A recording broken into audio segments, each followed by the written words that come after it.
22 de noviembre de 1988. Ese día se reunieron por primera vez como presidentes electos de México y Estados Unidos, Carlos Salinas de Gortari y George Bush. Lo hicieron en Houston. Los dos países vivían una de las peores épocas en la relación bilateral.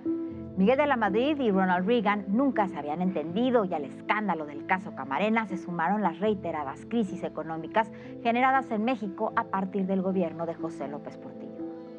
Mientras tanto, la caída de la Unión Soviética y el bloque socialista cambió toda la geopolítica global y también fortaleció la relación entre Bush y Salinas de Gortari.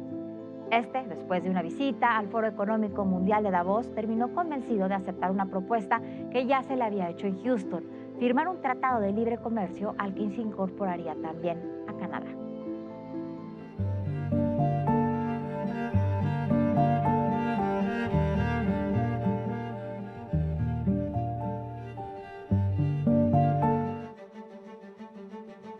Salinas de Gortari comenzaba diciembre de 1993, su último año de gobierno, con índices de popularidad cercanas al 80%, y el país tenía la expectativa, ahora sí, de entrar a la modernidad y el pleno crecimiento. Unos días después, a partir del 1 de enero, día de entrada en vigor del Tratado de Libre Comercio, todo comenzaba a derrumbarse con el levantamiento del Ejército Zapatista de Liberación Nacional en Chiapas. Iniciaba 1994. Uno de los peores años en la vida política de México, con profundas implicaciones en la relación con los Estados Unidos. Un grupo de hombres armados mantiene tomados 4 municipios de Chiapas. Según sus voceros, en su mayoría son indígenas chiapanecos.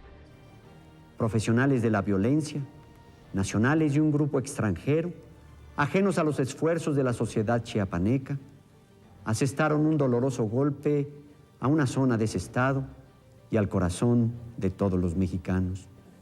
He tomado la decisión de suspender toda iniciativa de fuego en el estado de Chiapas para otorgar una amnistía general a todos los participantes en los hechos de violencia. En 1994, la suma de malas decisiones políticas, el levantamiento zapatista, las traiciones y ambiciones políticas generaron un clima de polarización que terminó en marzo con el asesinato de Colosio, con la designación de un candidato que conocían poco en México y Estados Unidos, Ernesto Zedillo, que ganó ampliamente las elecciones de agosto, pero que en septiembre fue asesinado, el que era prácticamente el único nexo político sólido que había entre Salinas de Gortari y Zedillo, José Francisco Ruiz Massieu. Ernesto Zedillo Ponce de León recibe el apoyo de personas cercanas a Salinas y es el candidato elegido. Los mexicanos acuden a las urnas el 21 de agosto y dan su preferencia mayoritaria a Ernesto Zedillo, el candidato del PRI. Son votos que buscan la seguridad y la estabilidad que dice ofrecer el partido oficial. El 28 de septiembre, José Francisco Ruiz Massieu, secretario del PRI, muere asesinado en la calle de La Fragua, a unas cuadras del Monumento a la Revolución. De los inversionistas extranjeros. El proyecto que Salinas había construido se rompía en pedazos. El país queda en vilo y el hechizo del sexenio se transforma en caos e incertidumbre.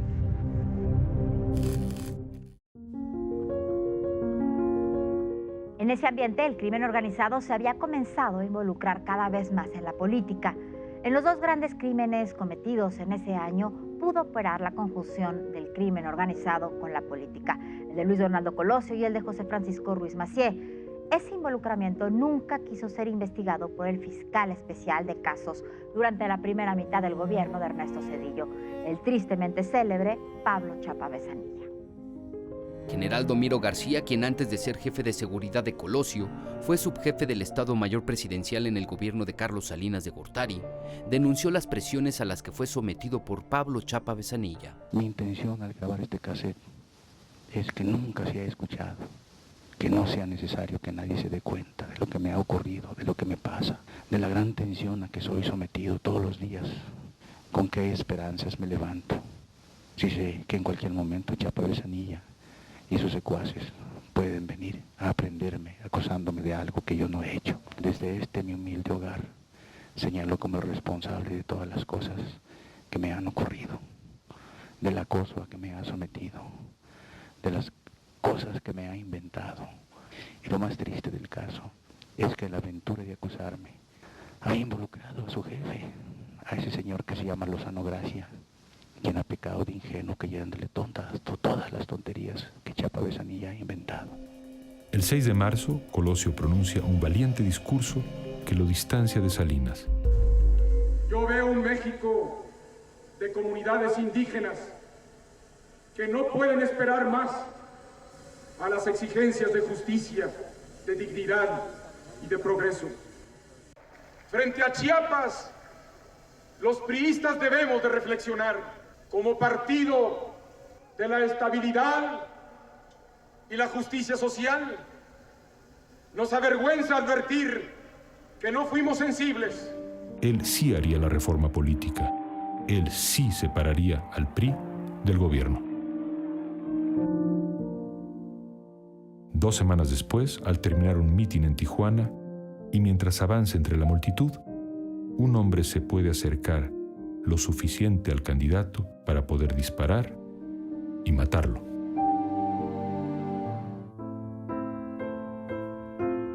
A la crisis política se sumó muy poco después la económica y la financiera, que concluyó ya con Zedillo presidente, con la famosa crisis de diciembre, que en los primeros días de enero de 1995 parecía insondable. México ya no tenía reservas y tenía en muy pocos días el vencimiento de bonos de deuda por miles de millones de dólares. Y la única que podía garantizar el apoyo para que México no cayera en cesación de pagos era la Casa Blanca. En esos días, el presidente Bill Clinton aprobó una línea de crédito de $9,000 millones para que México pudiera garantizar sus compromisos. Y a eso se sumaron Japón y otros grandes bancos, 4 para ser exactos. El capítulo más crítico de la crisis se conjuró con ese respaldo de Clinton. Pero nada es gratis, y ese respaldo significó también acuerdos políticos y económicos muy profundos, que implicaron desde una profundización del TLC hasta la implementación del FOBAPROA, y que incluyó la privatización de amplios sectores económicos, pasando por la definitiva apertura política que terminó en el año 2000 con el triunfo de Vicente Fox. La colaboración de México y Estados Unidos en términos de seguridad era parte muy importante de esos acuerdos y se aseguraba a ambos lados de la frontera que era exitosa. I have to recognize is that drug abuse exists on both sides of the border. Drug criminal conduct, corruption, and violence is on both sides of the border. At the end of the day, it is $49 billion a year of U.S. money that buys these drugs, that provides the incentive for drug criminal organizations. And I might also add, we're aware that it's U.S. arms smuggled into Mexico that in many cases are fundamentally responsible for continuing these waves of violence. Now, having said that, we simply will have to cooperate not only with law enforcement authorities and judicial systems and the armed forces, but perhaps even more importantly in understanding that drug prevention and treatment are at the heart and soul of our common strategic approach. En el camino, Salinas y Zedillo habían roto. También se rompió el PRI internamente. Cuauhtémoc Cárdenas, por el PRD, había ganado la Ciudad de México en 1997. Lo sucedería como jefa de gobierno interina Rosario Robles y luego llegaría a gobernar la Ciudad de México Andrés Manuel López Obrador. Un gobierno local pues no puede imponer la política salarial nacional, no puede imponer la política hacendaria, es decir, la política impositiva, etc. Entonces, por eso se requiere, en este caso, un gran esfuerzo que requiere, como lo han dicho muchos también, un gran pacto social. Esto se requiere un gran pacto social, no es cosa de ir a firmar en ninguna mesa, pero se requiere pues tratar de entender cuáles son las aspiraciones de la gran mayoría de la gente, cuáles son las posibilidades reales que tiene el país si las cosas se hacen de manera distinta como se han hecho por lo menos en estas últimas 4 décadas y cómo entre todos podemos empujar para sacar adelante a este país. El mismo mes que Cuauhtémoc ganaba la Ciudad de México, era asesinado mientras se sometía a una operación plástica para cambiarse el rostro Amado Carrillo, ahí en la sala de operaciones. Su muerte volvía a modificar los equilibrios de fuerzas en el narcotráfico nacional. Para el cártel del Golfo, García Ábrego había sido detenido y deportado a los Estados Unidos. Los Arellano Félix habían perdido la guerra contra el Mayo y el Chapo. No había sucesor claro de Amado Carrillo, pero ya despuntaba un ganador, el cártel de Sinaloa. Pero ya estaban sobre él los gobiernos de México y de Estados Unidos. En julio del 97 regresó a México para someterse a una extensa cirugía plástica en el Hospital Santa Mónica de la propia Ciudad de México. Habían contratado un equipo de 6 médicos para operarlo. Terminando la misma, los médicos, la mitad colombianos, la otra mitad mexicanos, le administraron una sobredosis de un anestésico. Amado Carrillo nunca despertó. Las autoridades aseguraron que fueron sus propios aliados en el cártel de Sinaloa quienes mandaron asesinarlo. Poco después comenzaron a aparecer en distintos puntos del país, sobre todo en Guadalajara, los primeros cuerpos decapitados. Entre ellos el de Enrique González Quirarte, uno de los principales operadores de ese cártel. Se le encontraron credenciales como asesor de la Cámara de Diputados y tenía otra que lo autorizaba a entrar a la base militar de Zapopan. Se aseguró que fue González Quirarte quien organizó la operación y el asesinato de Amado Carrillo. A fines de los 90 todo volvió a cambiar, desde el crimen organizado hasta la economía, desde la política hasta las relaciones internacionales. Y el 1 de diciembre del 2000, Vicente Fox asume la presidencia de México, mientras el hijo de George Bush, George W. Bush, derrotaba inesperadamente al vicepresidente Al Gore en los Estados Unidos. Comenzaría el espíritu de San Cristóbal, llamado así por el encuentro que se sostuvo en el Rancho Fox, en el que se reunieron los dos mandatarios a principios del 2001.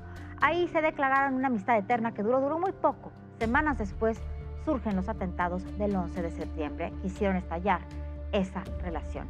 Pero esta es otra historia y esa historia ya se la contaremos en el próximo capítulo.